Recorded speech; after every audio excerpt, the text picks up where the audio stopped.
তোমাদের environmental studies বা EVS পরীক্ষা ছিল ক্লাস 12 বা উচ্চ মাধ্যমিক 2026 তৃতীয় সেমিস্টারের ইভিএস প্রশ্নপত্রের সমাধান নিয়ে আজকের আমাদের এই স্পেশাল ভিডিও। আলোচনার শুরুতেই আমরা ধন্যবাদ জানাবো সুশীল স্যারকে। স্যার তোমাদের জন্য এই প্রশ্নপত্রটি সমাধান করেছেন। প্রথম এক দাগের প্রশ্নে তোমরা দেখতে পাচ্ছ এখানে বলা হয়েছে প্রশ্নটার শেষ অংশটুকু, উদ্ভিদ ও প্রাণীর বিকাশ ঘটে তাকে বলা হয়, এই যে একটা বড় দুটো লাইন, কি বলা হয়? ইকোজোন, অর্থাৎ অপশান সি হবে এক দাগের সঠিক উত্তর। সেট যেহেতু আলাদা, এই প্রশ্নটা তোমাদের প্রশ্নপত্রে অন্য দাগ নাম্বারেও থাকতে পারে। দ্বিতীয় প্রশ্ন, একটা ভেন চিত্রে বাস্তুতন্ত্র, কোন ভেন চিত্রটি বাস্তুতন্ত্রের জন্য, মানে এখানে প্রশ্ন করে কোন ভেন চিত্রটি সঠিক বলা হয়েছে, এখানে অপশান সি। এই যে আমি এটা জানি না, যেহেতু আমি এই বিষয় পড়াইও না, এই যে একটা গোলের মধ্যে দুটো গোল দেওয়া এই অংশটা, এই উত্তরটা সঠিক হবে। এবার 3 দাগ, বাস্তুতন্ত্রে কত প্রকার ইকোলজিক্যাল পিরামিড দেখা যায়? 3 প্রকার, অপশান বি। এবার আমরা চলে যাব 4 দাগে, বিপরীতমুখী খাদ্য শৃঙ্খল দেখা যায় পরজীবী খাদ্য শৃঙ্খলে, অপশান এ। পরের প্রশ্ন, সঠিক বিকল্পটি নির্দেশ করো। বিবৃতি ব্যাখ্যা, বাস্তুতন্ত্রের শক্তি পিরামিড কখনোই উল্টো হয় না, এই যে যেটা রয়েছে এখানে হবে 1 সত্য 2 মিথ্যা, অপশান বি। আমরা চলে যাব 6 দাগে।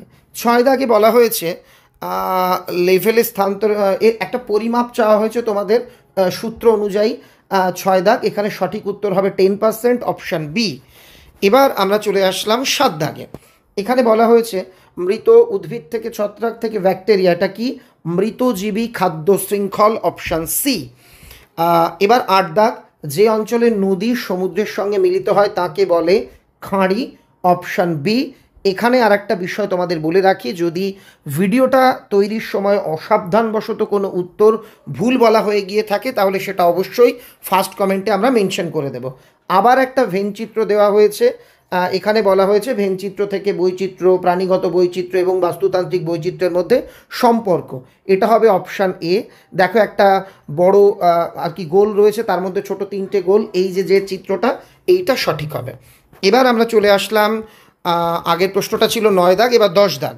10 দাগে একটি জীব প্রজাতির বাস্তুবিদ্যার অধ্যয়নকে কি বলে? এটা হচ্ছে অপশান এ হবে auto ecology, option A auto ecology, এটা হবে সঠিক উত্তর। 11 দাগ, দৃশ্যমান অঞ্চলকে কি বলে? প্রকৃত মনুষ্য শিল্প সৃষ্ট কার্যকলাপের দ্বারা গঠিত ভূপৃষ্ঠের নির্দিষ্ট এলাকার দৃশ্যমান অঞ্চলকে কি বলে? ভূদৃশ্য বা ল্যান্ডস্কেপ, অপশান ডি। এবার আমরা 12 দাগে চলে আসব, বাস্তুবিদ্যার সংগঠিত স্তরগুলি। এখানে হচ্ছে বায়োস্ফিয়ার থেকে বায়োম, এই যে অংশটা রয়েছে বি দাগ, এটা হচ্ছে সঠিক উত্তর। 13 দাগ, নিচের কোনটি ইনশিট সংরক্ষণের উদাহরণ? জাতীয় বনভূমি। এবার 14 দাগে হচ্ছে ভারতের সর্বাপেক্ষা বেশি জীববৈচিত্র্যযুক্ত অঞ্চল পশ্চিমঘাট পর্বতমালা, অপশান ডি। তারপর 15 দাগ, স্থানীয় বৈচিত্র্য হলো আলফা বৈচিত্র্য, অপশান বি। 16 দাগ, উদ্ভিদের পরাগরেণু ও বীজের সংরক্ষণকে কি বলে? ক্রায়ো সংরক্ষণ, অপশান বি। 17 দাগ, এখানে বাম স্তম্ভ ডান স্তম্ভ মেলাতে বলা হয়েছে, এটা উত্তর হবে, সঠিক উত্তর হবে অপশান এ। এবার 18 দাগ, 18 দাগের সঠিক উত্তর হবে অপশান বি। বাস্তুতন্ত্রের বিভিন্ন উপাদানের ভারসাম্য বিঘ্নিত হবে যদি কোনো বাস্তুতন্ত্রে ব্যাকটেরিয়া শূন্য আর কি হয়ে যায়। তবে এখানে যে অপশানগুলো দেওয়া, ডিটাও কিন্তু কাছাকাছি যায়। সঠিক উত্তর স্যারের মতে বি হবে, তবে ডি উত্তরটাও যে ভুল এটা কিন্তু বলা যায় না, এটা নিয়ে একটু বিতর্ক আছে। তোমরা কোন উত্তর লিখেছো এই দাগ নাম্বারে আমায় কমেন্টে জানিও। 19 দাগ, উদ্ভিদ থেকে, ইঁদুর থেকে, সাপ থেকে ময়ূর দ্বারা কতটা শক্তি পৌঁছবে? Option B 0.02 joule. এবার 20 দাগ, জীববৈচিত্র্য সংরক্ষণে সিবিডি এর সম্পূর্ণ রূপ কি? এখানে অপশান বি দাগ, এটা হবে সঠিক উত্তর। এবার 21 দাগ, সিআইটিইএস এর মূল লক্ষ্য কি? অপশান এ বন্যজীবের ব্যবসা নিয়ন্ত্রণ করা। এবার হচ্ছে 22 দাগ। 22 দাগ বলা হয়েছে international day biological diversity day for biological diversity পালন করা হয় 22শে মে, অপশান ডি। এরপর রয়েছে রেড ডেটা বুক প্রকাশ করে কারা? IUCN, অপশান সি হবে। 24 দাগ একটা বিবৃতি ব্যাখ্যা, এখানে 24 দাগে ওই রেড ডেটা বুকে পৃথিবীর সংকটাপন্ন উদ্ভিদের তথ্য থাকে এইরকম করা, এটা হচ্ছে অপশান সি। এ আর মানে 1 আর 2 দুটো বিবৃতি সঠিক। তারপর হচ্ছে বাস্তুতন্ত্র কোনটি? এখানে লোকটিক বাস্তুতন্ত্র সম্ভবত লেখা আছে, অপশান সি নদীর বাস্তুতন্ত্র। এবার হচ্ছে 26 দাগ, এখানেও বিবৃতি আছে যে এই বিবৃতিগুলোর মধ্যে 1 আর 2 উভয় বিবৃতি সঠিক, অপশান এ 26 দাগে যে প্রশ্নটা এটা সঠিক উত্তর। তারপর 27 দাগ, কর্কর খাদ্য শৃঙ্খল শুরু হয় কোন স্তর থেকে? ব্যাকটেরিয়া স্তর থেকে, অপশান বি। তারপর 28 দাগ, নিচের কোনটি মনুষ্যসৃষ্ট জলজ বাস্তুতন্ত্র? অপশান বি হবে সঠিক উত্তর। 29 দাগ, এখানেও বিবৃতি ব্যাখ্যা, জীববৈচিত্র্যের অর্থনৈতিক গুরুত্ব আছে। এটা হচ্ছে এ এবং আর উভয়ই সঠিক, কিন্তু আর এর সঠিক কারণ নয়। 30 দাগ, এখানে ডান স্তম্ভ বাম স্তম্ভ মেলাতে বলা হয়েছে, মান্নান উপসাগর, পাঁচমারি এইসব আছে, এটার উত্তর হবে অপশান বি সঠিক। এবার আমরা চলে যাব পরবর্তী প্রশ্ন। 31 দাগ, বাস্তুতন্ত্রের শক্তি প্রবাহের বৈশিষ্ট্যের মধ্যে কোনটি সঠিক নয়? চক্রাকার, অপশান ডি সঠিক নয়।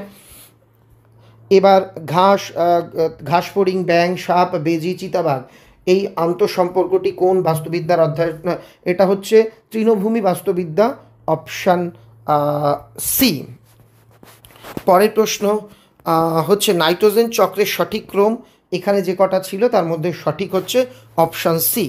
34 দাগ, কোন জোন ও এখানে যে প্রশ্নটা তোমরা দেখে নিও, এখানে সঠিক উত্তর হবে বায়োস্ফিয়ার রিসার্ভে, অপশান সি 34 দাগ। 35 দাগে বিবৃতি এ বিবৃতি বি রয়েছে, এখানে হবে হচ্ছে অপশান বি। এটা ভালো করে লক্ষ্য রাখবে, অপশান এ কিন্তু নয়, এ আর উভয় সঠিক, এটা বি হবে সঠিক উত্তর, কিন্তু আর এর সঠিক ব্যাখ্যা নয়। এবার আগে গেল 35, এবার 36 দাগ, ভারতীয় বটগাছের বিজ্ঞানসম্মত নাম, এখানে অপশান সি হবে সঠিক উত্তর। তারপর 37 দাগ, এখানে বলা হচ্ছে জীববৈচিত্র্য হ্রাসের পর্যায়ক্রম সঠিক, এটা হচ্ছে অপশান ডি হবে সঠিক।